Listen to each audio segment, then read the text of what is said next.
Hi, this is Mike Messier. I'm continuing with the interview series with the Avalonia 7 Theater Festival playwright winners.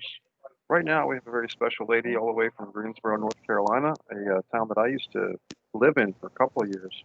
Shelley, I want to say your name properly, so Uh-huh. take a shot at it. Shelley Stolaroff? Stolaroff. Stolaroff. Stolaroff. Okay, Right. why don't you say it fully the full time so we get it correct for the record, please? Okay. It's Shelley Stolaroff Segal. Very good. Mm-hmm. And Shelley, you're in Greensboro, North Carolina, which is a Mm-hmm. town that you and I have talked off the air. That you have a pretty cool shirt on today. Can you share that shirt with everybody? Yes. Greensboro, it's not so bad after all. But Oh, I'm from a big city, and it seemed small to me when I moved here, but it's great. It's kind of reminds me of a smaller Atlanta or something. It's just a real comfortable place to live. And I where'd don't know you live? how long were you here? I was there for about 2.5 years, and I just visited through Greensboro in my route to the south in 2019 and 2020. I stopped by Greensboro a few times to visit the old college, UNCG, and Mm-hmm. to go to my favorite restaurant, Beef Burger, where I had my first hamburger in 2.5 years at Beef Burger. It broke my pescatarian streak. Oh, So I have Beef Burger to thank, and the cows to blame. I don't know if I can find. I'm going to try. You know what? I'm going to try to find it because we've got some places that you would really like now. We have places that are just all burgers, and you can get vegetarian and cauliflower and all that. So if you're ever coming in, Yeah, you have to let me know because I like to eat.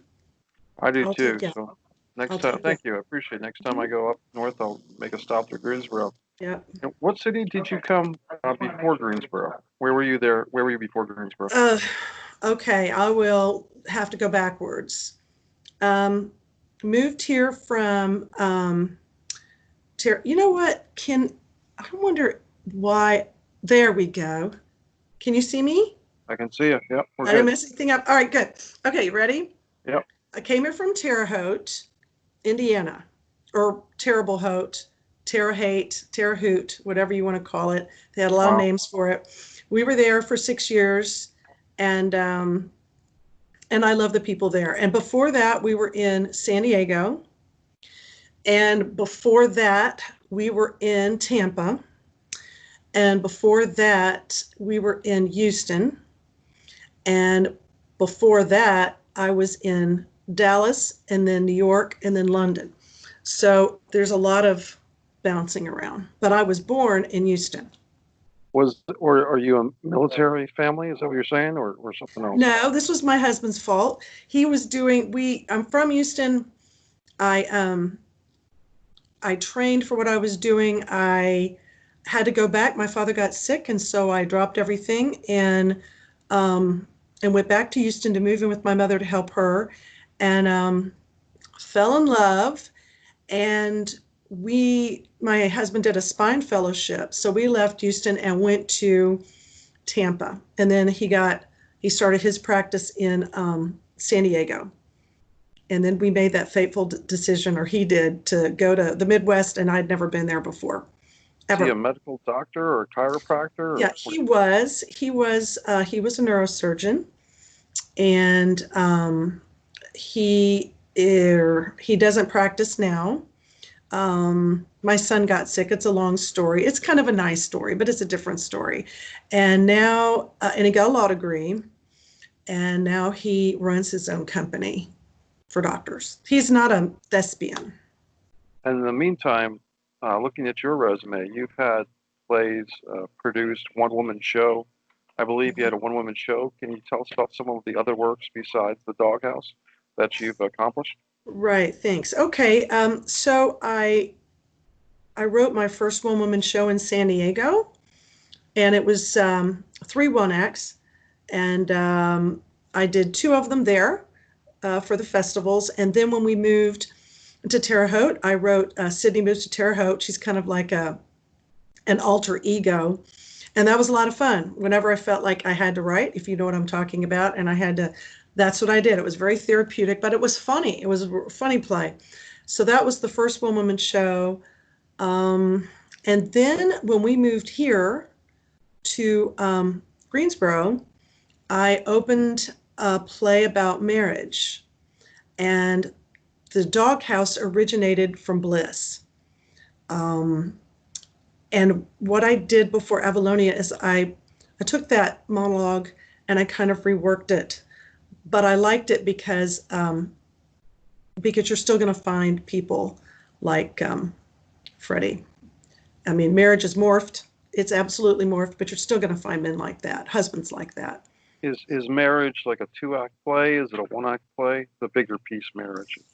There were 12 monologues. It's called Bliss. There were 12 monologues, and some of them were very long monologues. Some of them were shorter, and it was 12 different types of marriage. I had mixed marriages. I had divorce. I had gay marriage. I had just every type of marriage. And the funny thing was, it was only, 13 years ago, and it's just everything has completely changed. It's just completely changed. As far as the national legalities with for instance, just gay marriage? The way culturally, marriage has just changed a lot. You know, I was writing monologues talking about, well, in the future it might be, obsolete. And I think for a while there were fewer marriages than there had ever been recorded. And I'm just fascinated with marriage and relationships, so that was kind of a natural for me. It seems like the institution of marriage, you're right, making a comeback. As a matter of fact, I was in a Twitter debate with a buddy of mine, and we were kind of talking about marriage and divorce. And I thought that that the divorce rate was up to 75%, but actually the divorce rate is lower now than it was 20 years ago. Yeah, divorce rate is lower. That's what I'm saying. Right. Well, I'm around a lot of younger people, and the millennial generation, not the Zillennials, but the millennials, I noticed we're holding off. And I guess what they're doing is they're just marrying late. I married late for the day. I was almost 30, and that was considered late. And people are holding off, and they're establishing themselves in their careers. And I thought that was interesting. I had an arranged marriage in there because it would help me address divorce and what's the meaning of divorce. And, they have the same divorce rate. And that was real educational, a very educational monologue. Just to clarify, okay, yeah. One of your monologues in your play was an arranged marriage, not your own marriage, of course. No, a lot of comments that the way that you combined the sentences, I didn't want to confuse anybody. We were a very kosher match. Let me put it that way. Very kosher match, but it was not arranged. There you go. And so I'm getting a little bit of echo here. Just give me a second. Mm-hmm. Okay. So I'm pretty, as a writer, you kind of mentioned that during this time of Corona, one of the topics that's come up with some of the other folks, I think about my conversation with Jennifer Walton from Canada, and even conversations I had more or less with myself, is that it really is a time that writers might be able to maximize, because as writers, like everybody else, we're always looking at our cell phones and we're always looking at our computers and being distracted by the world in general. And obviously there's been some major issues with the police brutality conversations and sports being put on hold and all these things. But during these last 4 or 5 months, Shelley, have you had time to write? Has your mindset been on writing? Is there any projects you've worked on that you want to talk about? Mm-hmm. That's really, I was thinking about that the other night. I have a chance at around midnight. That's my time. And it is the only thing that grounds me. I know that sounds cliche, but it reduces your anxiety level. I've got a son who has a lot of problems, and he has autoimmune disease. So, and my mother's 90 and a half. So I fret. I'm a good fretter. And I pretty much am a hermit. I mean, I don't take him out into brick and mortar at all. Right. We go to parks, we do what we can that's fun, and we try to connect with people that way. But when I get on that computer to write, that is a that is a very joyful thing. And yeah, I've been writing a lot. That's A lot of good. Zoom plays. And I got to perform in a Zoom play, and that was Nice. fun. Tell us about that experience. Um, it was a Shakespearean type of theater here. Theaters are trying to stay relevant, and they're trying to stay active and artistic. And so a lot of them are creating these Zoom festivals. And I have submitted, and I've been produced, which is nice. But I was asked, thank you. I was asked. I didn't really know this artistic director, but she found out that I could do a dialect, and this woman had to drop out of this play, and they'd had a month to work on it, and I had 3 days, but that's okay because I've hopefully at least now have a good memory. I'd like to try to work on that when I can. But it was fun. I got a chance to jump into this character and use dialect and kind of become more accustomed to this format. So yeah, I've been writing for Zoom. I'm trying to think, and a lot of 10-minute plays. And I'm actually working on, it's funny. My mother is going to be 91 Wow. in January. Yep. Thank you. And I've been trying to write her play. Well, I guess I started it maybe 2 years ago, but a full length. I don't know about you. Do you write? I wasn't sure. No, I do write plays. I've written full-length stage plays. I think I've got Distance from Avalon, which is kind of the piece that Avalonia Festival kind of came from. Mhm. I've got Margins, which is kind of like my take on the producers. Just me and my friend Arthur Hugh collaborated on the first Betrayal, which is kind of a mafia stage play. Oh my. So So you've really done a lot of full-length plays. yeah, but just to clarify, I've written them. Not all of them have been on stage yet, but Mm-hmm. that's the goal. But yeah, go back to Let me what you're get, well, saying. then let me get your take then, Sure. okay? Because I'm experiencing anxiety with this virus. I think a lot of people are, and it's not 24/7. It's just when I need to control a situation, or if somebody comes into my house, right? So my attention span, my attention span, and my focus have changed a little bit. And when I look at a full-length project, Hmm. I compose music, and it's like me trying to compose a longer piece. I call them musical essays, and I'm an essayist, and I like to write essays. They're compact, they're short, and I like the 10-minute play format now because I can really concentrate. So I look at a full-length project, and I think it might require too much a concentration or something. One act, I'm working on a one act, that's not going to be a problem at all. So I mean, I'm just curious, artistically, if that's. I'll give you my take, Shelley, and you can take it for what it's worth. Some pieces want to be a 10-minute play. Some pieces want to be a one-act play, and some pieces want to be a feature-length play. And so I think that sometimes what we try to force ourselves to do, or outside forces, whether it's a playwright competition that you want to enter, or family or friends or whoever that keeps suggesting, oh, why don't you write a full-length play?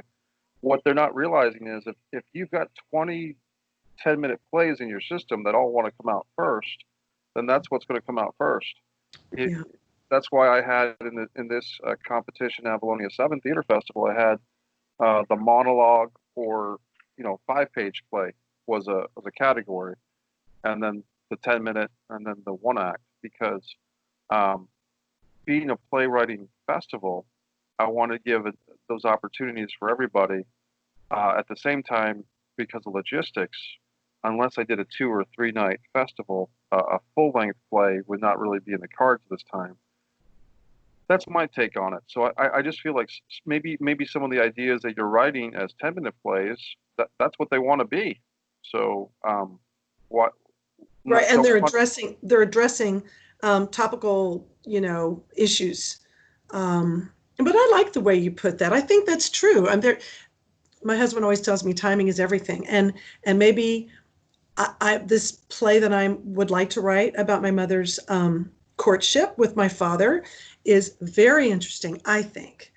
But we're talking about a 1950s setup, environment, mentality. It's different. Whereas I wrote a monologue about two people being stuck inside during the pandemic. It's vicious and it's very funny, but that's kind of what came out. And I think you're right. I think there are a lot of, I wrote the first full-length play that I wrote. It's kind of what you're saying. It just was effortless. It wrote itself. It just came out. And I was dealing with issues that upset me and issues that I thought were really important at the time. And I didn't have a problem with that. So maybe it is a matter of what needs to come out and timing and stuff. Yeah, I think sometimes as a writer, the way that I like to think of myself at times is if I'm a conduit for the writing itself. Like if the writing is going to come one way or another, and I happen to be the conduit or the guy that's going to be allowing myself to be there for it, then whatever wants to be will be. The frustrating thing sometimes is, sometimes I'll go 2 or 3 months without it writing anything good or big, I guess.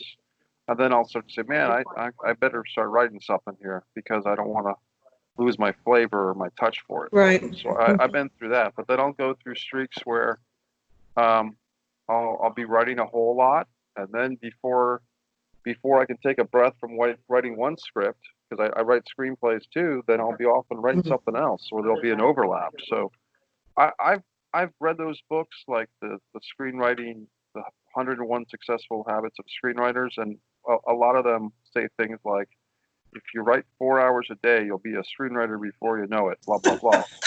And yeah, like you said, 3 hours, that's garbage.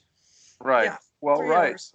But yeah, and then part of that is that might be true. And I think there is something to be said for practice and discipline and stuff. But for me, it's more like a streaky thing. It's like I might have a couple of weeks where I'm really on a hot streak, and then I might have a lull. And during that lull, I might be watching shows on Netflix or YouTube and just kind of gathering inspiration, whatever you want to call it. But Right. People are different. That's another thing I've learned, Shelley, is that everybody's going to have a different process, and that's okay too. Well, I got to tell you, at one point, well, actually, right now, I probably have 12 files that are open, and I don't know about your brain. I'm like a butterfly. I have 5 different categories of projects that I work on, and if I get tired of one thing and I'm in the mood to write a tune, I write a tune. And then for a couple of days, if I don't feel like that, I'm going to work on a timid play. And I've got all these little things, and I don't feel pressured by it. It's kind of fun. But I'll tell you, I am not disciplined.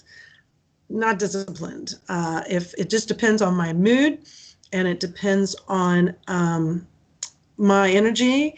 And then it's like you. Once you start writing, can't stop. Can't stop. And I tell you what, we've been watching a lot of Netflix. Also, good stuff. What have you found that you've enjoyed on there? Oh my God. Well, we finished Ozark. We finished The Great, about Catherine the Great, which is hilarious. Have you heard about it? The Great. That one I haven't seen yet. No. Oh my! You know what? You really need to see it. It is unusual, and the young lady who's in it played Mary Shelley. Okay. In the movie about what is her name? Dakota Fanning's sister, Elle Fanning. Wow. Okay, yeah. And then we're watching The Crown. I trained in London and I lived there for a couple of years. So, of course, I'm an Anglophile and I'm getting even more information than I already thought I knew. I'm hanging on to every word. I'm trying to think of what else. Some limited miniseries, Outcry, about the football player in Texas. I'm born in Texas, who was accused of, well, it's kind of heavy stuff. And we are watching comedies. We're watching Magic for Humans. Justin Williams. Have you heard of that?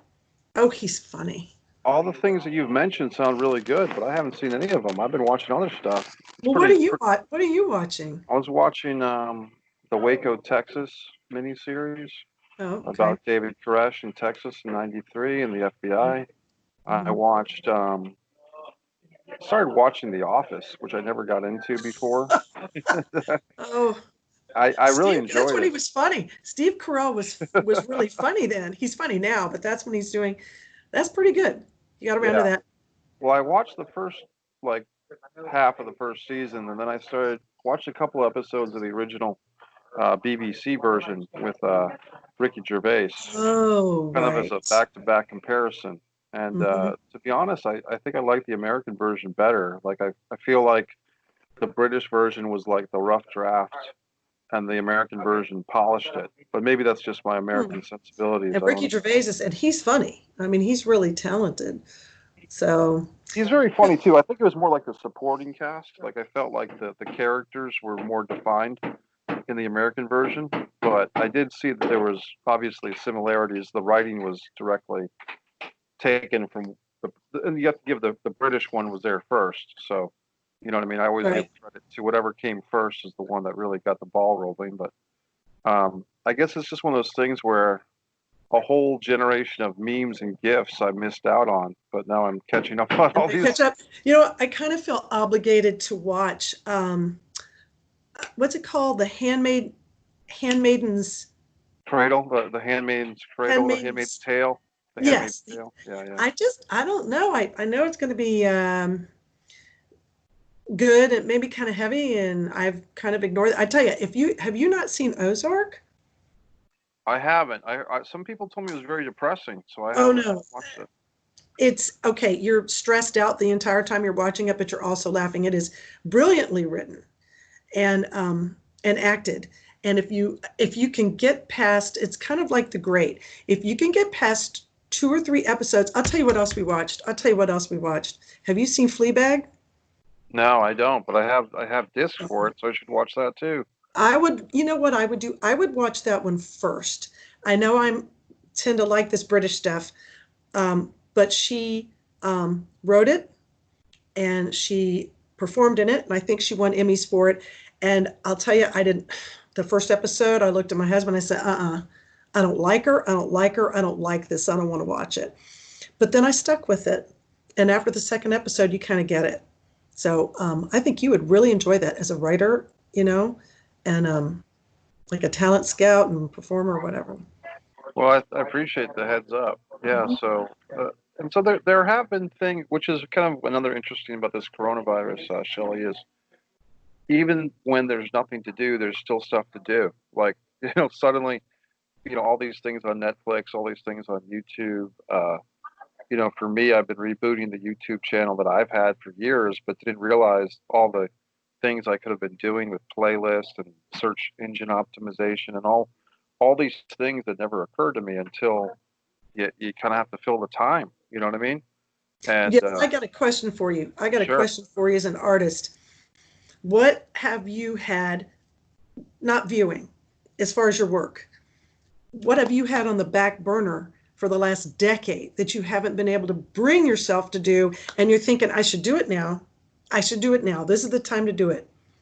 That's a great question.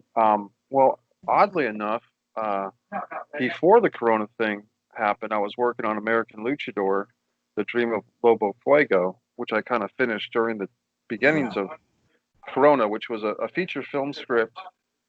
It is now, but a decade ago, or 9 years ago at least, it was like 33 pages. And I literally was just kind of stuck on 33 pages.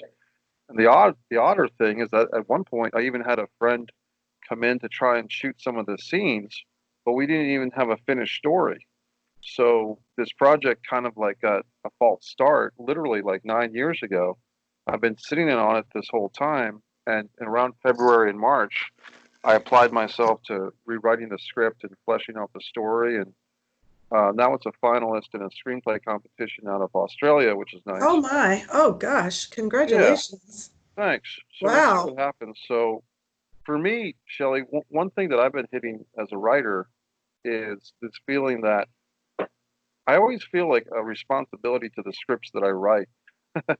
And I guess I'm frustrated, probably like most writers, that I've written more stuff than's been produced, whether it was for a screenplay or a stage play.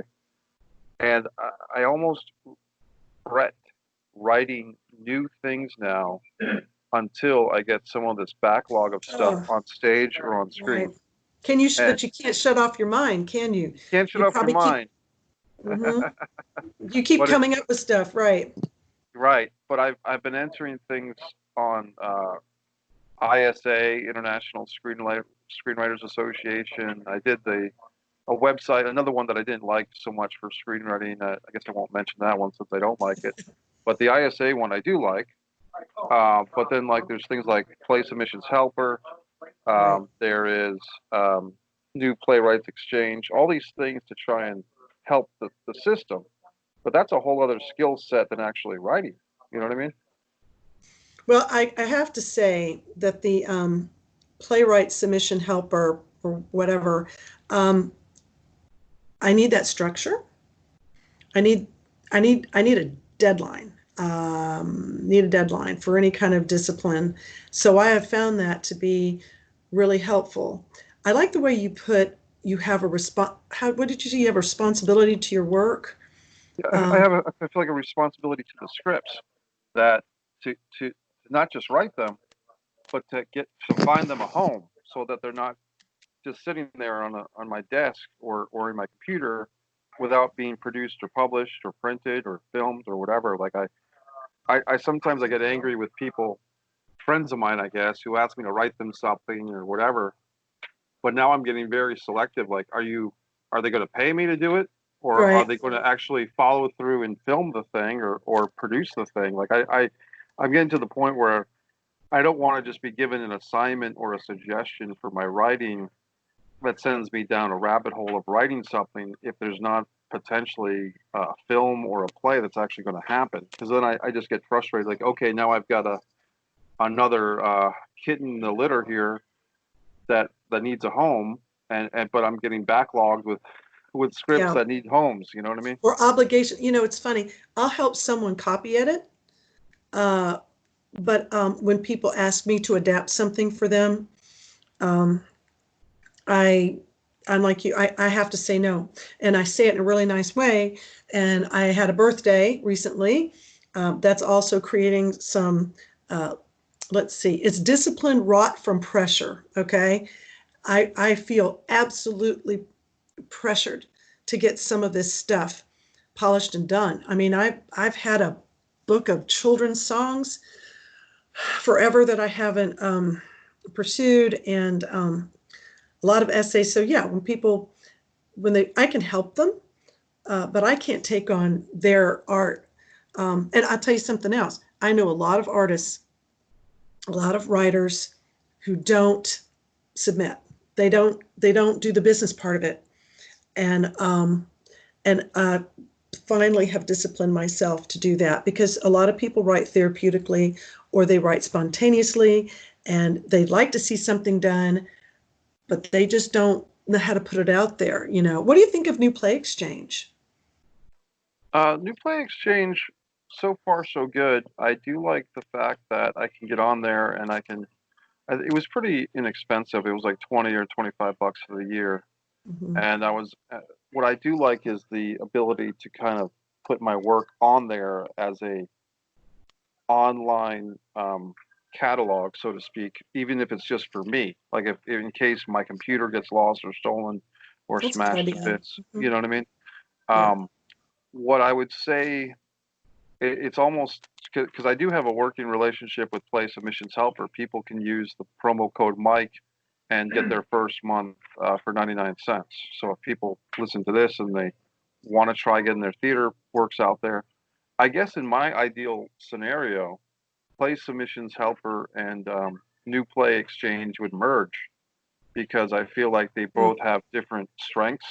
Mm-hmm. And if they were to combine their efforts into one colossal, mega power, it would be just as powerful as Film Freeway is for film. Right now, what you're getting with Play Submissions Helper is you're getting a great database of where to send your plays, and with New Play Exchange, you're getting a great system to organize your work with a smaller amount of places to send your plays. So what I think would be awesome is if those two companies merged. Maybe it wouldn't be awesome. Maybe then they would charge too much money to use both of them together. But in my opinion, they're both bringing something to the table. But but their combined efforts would be really great. Have you mentioned that? Have you mentioned that to anyone? No, but maybe I should, because I You do know the should. people. I do know the people at Place Submissions Helper, and I could easily write them an email with that suggestion, and they can take it from there. I don't know if those two companies see each other as competition or not, but in my mind, Mm-mm. one's doing half of it, the other one's doing the other half really well. But as a playwright, we're having to use both. I will say this, though, about the whole theater world as opposed to the film world. For some reason, the theater world, it's a lot easier and a lot less expensive to submit stage plays to competition than the film script world. The film script world, if you're submitting a screenplay, it's usually anywhere from 25 to 75 bucks just to enter your play into to enter your screenplay for a film into a screenplay competition. That doesn't mean you're going to get anything. You might get nothing. Right. Um, Right. for the theater world, a lot of theater festivals are either free or they're affordable. Avalonia 7 Theater Festival was, I think, more on the affordable side. It wasn't on the free side, but that's just something I noticed, which is kind of why I started writing more plays again, because I was like, wow, it's cheaper to be a playwright than a screenwriter, if nothing else. Cheaper to be a playwright. Well, except if you make it as a screenwriter. Well, no, I guess screenwriters probably don't make that much money. It's more the directors and the producers and, everybody, at least in LA, from what I understand. Um, You would be correct. Yeah. yeah, yeah, yeah. My brother is in the, he works with independent filmmaking. Actually, now that there's this crisis, he started teaching again. And I used to talk to him about shopping his movies to festivals. You know what I'd like to do, and I'll probably have to talk to you about this up the road. I would really, it's kind of in that little file of mine of things that I must do. It's now turned into a bucket list. I would like to create a short film, like a short film. Um, and of course, he could help me with it. He could absolutely help me with it. But this is your background. I could write the screenplay. You know how long it's been since I've written a screenplay? How old am I? Ugh, don't answer that. Sure. It's been 42 years. And Wow. it was something that I wrote for TV. It's been a long time. And I know you can get software, for things like that, but I would like to do that. I'd like to do one short film and shop it. And if it's not successful, that's okay. Try to come Right. up with a budget, super, super low budget. My brother teaches no budget film school, so I don't have to worry about money, but maybe it's just my attention span. I don't know. I don't know how anybody can do a feature. It's too mind boggling. Well, the software for writing a screenplay, I always suggest Final Draft. Final Draft is the software, but you still have to write it. You're still the writer with the ideas and actually writing the words, but Final Draft is just a program. But I actually use Final Draft for both my stage plays and my screenplays now, because the Final Draft program has a template for stage plays. And I'm an old dog. I mean, I think that would be hard. I mean, I'm so used to just doing, I don't know. You saw how hard it was for me just to figure out Skype if it's anything that's that's yeah, complicated. well, we got it going now. So. Yeah, yeah. I'd like to try it. Everybody wants you have to have everything in, Samuel French or whatever in perfect format. Does it quicker for you to do that? For me, Final Draft, once I got the hang of it, I've been using it for about 15 years. Oh, And I like it a lot, because with a couple of tabs, you can get your character is well indented. If you have a parenthetical, the dialogue, the actions, mhm. the transitions, for screenplay, it's fade in, colon, enter. For stage play, it could be different.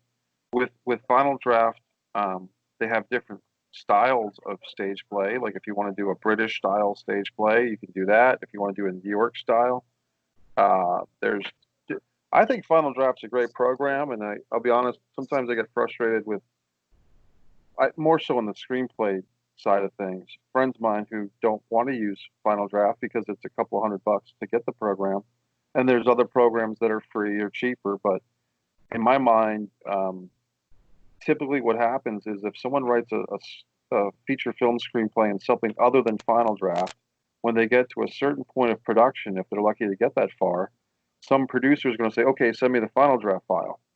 And if they don't have the Final Draft file, if they have written it in some other program or Microsoft Word or whatever, then they're going to get anxious, and then they're going to have to go back to the original script, spend a weekend or a week, or hire somebody to retype the whole thing in Final Draft. So my thought is, if you're going to look for success, and if in the feature film world, success usually means somebody else producing and investing in your movie, why not be prepared for success from the get-go? Why stall that and give yourself the anxiety of dealing with later on? That's just my theory on it. Yeah, I should probably explore that for playwriting.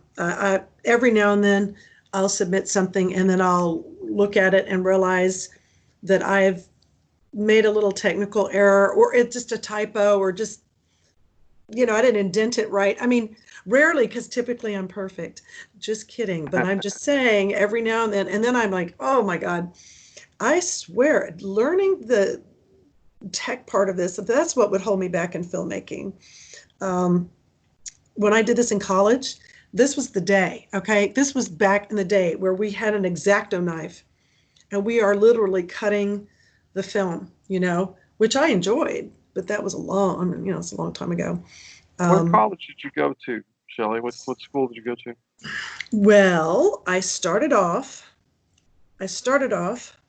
at SMU as a radio TV film major, and then it wasn't the school for me, so I transferred, and I landed at UNC Chapel Hill. Okay. And I got my degree, and then I did some postgraduate work at the University of London, and I did not want to come home, and I'd always intended to go to drama school, so I auditioned and stayed there and got my drama training there. Lots of schools. What tell us about some of your acting work, like some of your because the one woman show you wrote, you were also the star of that. Is that correct? Yeah. What was that experience like? Well, that was fun. Sydney was fun. Sydney was I used to take difficult material or heavy material, and I could certainly wrap it in a bow with some comedy, and it was safe to do. And that's when I first started writing. And I always ended with the ridiculous dance. And at the Sydney in Focus, I ended up tap dancing with the Devil's Trident. And, I'm always taking off clothes to reveal another costume. And then Sydney gets married. That's a mixed marriage. And, that's kind of an interesting thing. And she starts out as an actor waiter in New York, because I lived in New York for a while. And, oh God, I left that out too. CSC Theater, New York. I did some conservatory training there for a year. And then the Terre Haute thing was, I was doing line dancing at the end. I did a tap dance for Sydney in Focus. I did a hip hop dance, instead of waving the handkerchief around when you're sitting, I did a hip hop thing. And then Sydney moves to Terre Haute. I was doing line dancing, and that was a lot of fun. But I did a one-woman show for a friend of mine last year, and I did it primarily because I was worried. You get older and you want to make sure that your memory is sharp. And I always had a pretty good memory. And this was a very the material was disturbing, but it was really valuable. It was about abuse, sexual abuse of children, physical abuse. And I was on stage for about almost an hour. But I wanted a challenge. And so I was able to memorize this thing. It was 15 single space pages. And I gave myself a deadline. I was disciplined about that. It took 3 weeks. But then once it was in, it was in. Because when I used to teach acting to children, I taught them what I learned when I was in England, that you memorize attitudes. So I enjoy doing a one-woman show, and I don't need to have a fourth wall. I enjoy monologue plays. I love doing monologues, writing monologues. Trying to think if I've performed this year. Well, I did that Zoom play, and I like characters. I like to use some dialects and accents. And Sydney was from New York, so that was fun. This woman was a Southern woman in the play that I did last year. And if I have to do something with a straight voice, that's fine. But so a lot of the training, wherever I lived, kind of fed into what I was writing. That's pretty impressive, that one-woman show. Well, thank you. Yeah, that's very impressive. What was the, I guess, the feedback or the response? Did you do it? Did you ever do a thing where like you did like a post-show Q&A or feedback session with the audience? Did you ever do nights like that? Well, the full-length play that I wrote called My Son, that was based on my son. Yeah. Give me a second. Sure, take your time. That's good. I had to stop doing it after a while because it was really emotional for me. But it was about autism and race. And my son has severe autism and epilepsy. And I was talking to a friend of mine. This is before Obama was elected, and we were talking about challenges that we had with our kids, spiritual, societal, whatever. And I was floored at what she was telling me. African-American friend of mine, her 3 sons, and the kinds of things that she had to endure or face. But again, this is before Trayvon Martin, this was back in the day. And she was kind of a spiritual guide for me. She helped me. This is right after my son was diagnosed. So I wrote a play. And it also was done as a TED Talk. I was asked to do it so I actually had to chop 60 minutes down to 17 minutes or whatever. That was interesting. But and I also have a full-length version. It's kind of a versatile play, but when you look at where we are, right now with Black Lives Matter, or the people used to call autism an epidemic back then, and everything has changed radically since I started writing this material. But we did Q&As. That's what I was going to tell you. My goal, my dream was to do it at the Civil Rights Museum here in Greensboro. We started the sit-in movement, Right. that. The diner, yeah. And so I got to do it there. They said yes. And the Q&As that I started having, whether it's students who are studying special ed, or whether it's the Black community or whatever, has been dramatic, I would say, as the play, the Q&A sessions, What I've always impressed after, I haven't seen your piece, but I have seen other one-person plays, both male and female, and especially after someone's just kind of done this gut-wrenching performance, to go out and then do a Q&A, and the audience is into it, but sometimes they can ask, I guess you could call it pointed questions or just good questions. But it's like, man, you're kind of asking someone who just kind of laid it all out on the line for you, these questions about their art or their life or both. So I guess I'm kind of impressed when an actor or an actress can go out there, do the play, the one-person show that's usually about an hour or more, and then go back for another round of it. And not talking a couple of days or a week later, but like 5 minutes after. You know what I mean? So I found that impressive usually. Thank you. Well, I'm going to say something that's not as impressive. That particular play, the one about abuse was, that one was tough. But this one, I wrote with an African-American actress. So it was, but we don't recognize each other. We speak individually. It's like our own play, but we finish each other's thoughts and sentences, which is why it was asked to be a TED Talk. That was about interconnectivity, and we don't recognize each other until the very end. So in a way, it's one woman, in a way at the very end, but we actually don't look at each other. as mothers. We interact in these mini scenes the whole time. And I will say that it's kind of weird, the first time I did it ever, I had to leave the theater during the Q&A and go outside and have a cry, a good cry, and then come back in. And I just stood in the back of the theater and I watched people yell at each other, discuss issues, because people were from all different backgrounds, all different political backgrounds. And it was fascinating. And I thought, well, Q&A is just as important as the play, you know?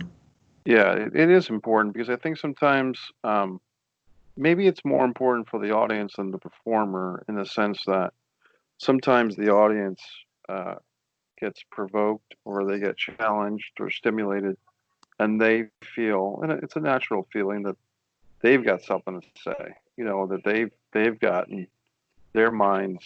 And sure, the loving couple could walk back to their car and discuss things on their way home. But sometimes there's a therapeutic thing for the audience to feel like they can be heard as well. Well, Because they had bottled this. I mean, I'm sorry, I didn't mean to interrupt you. go ahead. I'm probably going to forget what I'm saying, but because this is before Trayvon Martin, when racism was very covert and very present, just as present, but covert. Right. And then issues in the special needs community. And I had people from all different communities there. I can tell you, as was predicted, I mean, the play unfortunately was prescient about there's just going to be this explosion. And I saw people explode, and maybe it was therapeutic for them. They had a chance to describe the angle they were coming from.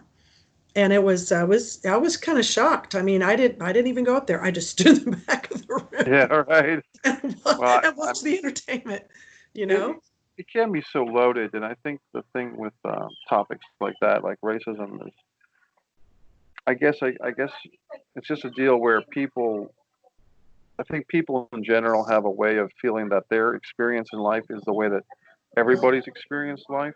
Mm-hmm. So if someone has never actively been racist or actively been bigoted towards other people, they have at times a naive assumption that other people haven't been that way or haven't received that type of negative energy. Absolutely. So I even see that with friends of mine on Facebook, that they make kind of these blanket statements like, no one alive today is a slave, and no one alive today owns slaves. Well, that's accurate, but that's kind of diminishing or minimizing these problems that have existed for a long time. And just because our present tense isn't as bad as it was 400 or 500 years ago, as we've so sadly seen illustrated through smartphone cameras, there's still a lot of bad things going on that need to be addressed. And if they're not addressed, then we're going to get what we got in 2020, which is riots. I mean, you can't treat people unfairly forever and not expect there to be people taking things into their own hands, even to the destruction of their own communities. So it's a tough, really tough situation. I remember I had two actresses that I worked with. Okay, the play that premiered in New York, my son that had premiered in New York, was with a very experienced actress from LA. Her name is Denise Dowse. I think she was in I never watched 90210. I think she was the principal or something. And so I write this thing, and I was getting more white people in the audience, than black audience members. And so I asked her one day, I said, am I leaving something valuable out? Because I always believe in educating and entertaining. Okay, that's kind of the thing with what I write. And I'll never forget what she said to me. I said something like, people learning about these different scenarios and, racist issues. And, do you think that they're going to think whatever? She just looked at me and she just said, duh. Like, people already know about this in her community. It's almost like a redundant production for them. And now that we have all of this, all the unrest and the rioting and the lid is flipped off and everything, That's what I feel like saying, duh, because it's just as bad now as it ever was. Well, okay, not as bad, but it's bad in a different way. And even if it's covert like that, you don't even know what you're dealing with, you Right. know? So I'm not sure I don't know what kind of racism is worse. I just remember being so shocked at what I was hearing, because I guess I was kind of ignorant, that I had to write the play. And I had to watch the audience members who, you know, the first time we did it, no one said anything. It was over, and I'm kind of crying, and I'm thinking, all right, I've done my job, as a playwright. And if people can go home and they can think about it, same thing with marriage. I had marriages about cheating, and I had one where the woman didn't even call it cheating. She called it a correction. I had, stuff about loneliness and abuse and all kinds of things, I don't know, Mike. I feel like if I can't create a discourse with the audience, if I can't affect them at all, or if they're not thinking about, then I don't feel like I've done my job. It's okay if I'm entertaining them. Entertainment, that's the first thing. You've got to entertain. You can't bore anybody. That's the first tenet of theater. But if they're not going to, be stimulated, if they're not going to think of these issues, then I'm going to be upset. I wouldn't have done my job. Shelley, is there any websites, or if people were wanting to get in touch with you or see more about you or your work, is there any place online that they should investigate? What would you say about that? Well, you know that I'm a technophobe, and I actually have a website, and I don't have anything on there but essays. And because I'm just joined in MPX. Yeah, New Play Exchange. Yeah. I just put my bio on there, and I'm going to start uploading plays. I'm trying to think, if you Google my name, some of the plays come up, but I am going to start, I need a nice webmaster. I need a daughter who would come back here. Actually, she'd never work with me. She couldn't take it. She couldn't take watching me type. And then let's see, what did my brother tell me? My brother, the filmmaker, told me that I chose to be stupid about the computer. Geez. I don't choose it. It chooses me. But if I can, I'd like to add my work and my titles there. But I guess if you Googled my name, I know the TED Talk is online. I did 2 TED Talks. I did some interesting, Mike. I did My Son, but then I did a mashup. I got permission from Alfred Uri to take Driving Miss Daisy. And I did a TED Talk. It's like a 21-minute TED Talk where I mashed up My Son with Driving Miss Daisy, so that you are addressing racism in different ways. And I was very excited when he asked to see my outline, and I was nervous because I thought, oh God, if he doesn't like this, what if he doesn't approve of what I'm doing, or what if he thinks it's inappropriate? That talk is on there, but not under Stolaroff. I think it's Shelley Segal. That was kind of a different thing. But I got to have the Stolaroff in there. Definitely. I've got to have my maiden and my professional name in there somewhere. Triple S. I want to look up your play that ended with Avalon, the one that Distance from Avalon. Yeah, I can send it to you. Yeah, Distance from Avalon. Do you have your stuff? Do you have your stuff on MPX? I do. I do have it on New Play Exchange. I think the way that works is that, I could be wrong, but I think people can only see your play if they request it from a theater, or if you enter it into a competition. So, but I mean, MikeMessier.com has a good deal of my stuff. But as far as the Distance from Avalon, I can just send you the PDF of the script. Yeah, I'd be real interested in looking at that, if that's okay with you. Yeah, since definitely. You created this festival and everything. There was another question I have. I don't understand. I need to call the Dramatists Guild and kind of find out how MPX works. I thought you uploaded your material, and I thought, well, if you do that, then how do you deal with copyright? If people are just reading your. I think I could be wrong, but I think that nobody has access to your stuff except for you unless you submit to their festival. You know what I mean? Okay. So it's not just sitting there for anyone to look at. It's like Okay. you've uploaded it and you have it kind of at your fingertips to send it to festivals if you want to. You see what I'm saying? I have a question for you about Avalonia. Sure. Okay. Because again, I'm kind of thick when it comes to, if I wanted to submit again in one of your categories, it's 4 times a year or is it once a year? Oh, that's a good question. Avalonia 7 Theater Festival, we won't accept, I don't think I want to accept submissions for the next year for the theater festival until we actually do our live event for this year.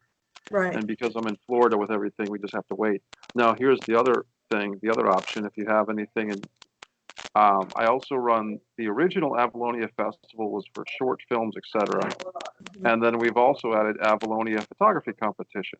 So for all the photographers out there, we have a photography competition with really low entry fees, like $2 or $3 is like the lowest entry fee, and 50 categories of photography. Oh my God. So that's the APC, that's on Film Freeway. And I've just had good luck with Film Freeway as kind of my hosting website for the entries. So that's why the theater competition had its entry fees through Film Freeway, and now the photography competition has its entries through Film Freeway. So now we've got all three. We've got film, theater, and photography. When are you coming up with music? Yeah, I thought I had a feeling you were going to ask that. I guess that'll be the next one. Yes, that'll be the next one. My play Margins, I always thought might be a good musical, so maybe I'll tell you about that one too off the air. But Margins, I think, would be a nice, because like I said, it's kind of in the vein of the producers. Like that's what I was kind of aiming for as far as the comedic value. But I think we're kind of coming up on our hour here, so. Oh, I'm sorry. I could just go on and on. No problem. I've enjoyed speaking with you. Is there anything you want to say as our final goodbye to everybody? Well, I just want to say, first of all, thank you for giving me this opportunity. I think it's kind of nice. It kind of gels everything in your head. And I love speaking to people out there who do the same thing. And maybe they feel the same way I do about their projects or discipline. Or I like talking to fellow artists because they are not like people like my husband. My husband is very disciplined. Sure. Very focused. I kind of like talking to some artists who maybe they have that side to them. But anyway, no, I just really want to thank you. It's been fun. Well, thank you, Shelley, and we appreciate your work. The Doghouse, I believe you won the best comedic monologue, so thank you very much for your talents. Thank you for the opportunity. You're welcome. Say hi to Greensboro for us. Okay, thank you. Thank you. Thanks for watching, everybody. Bye.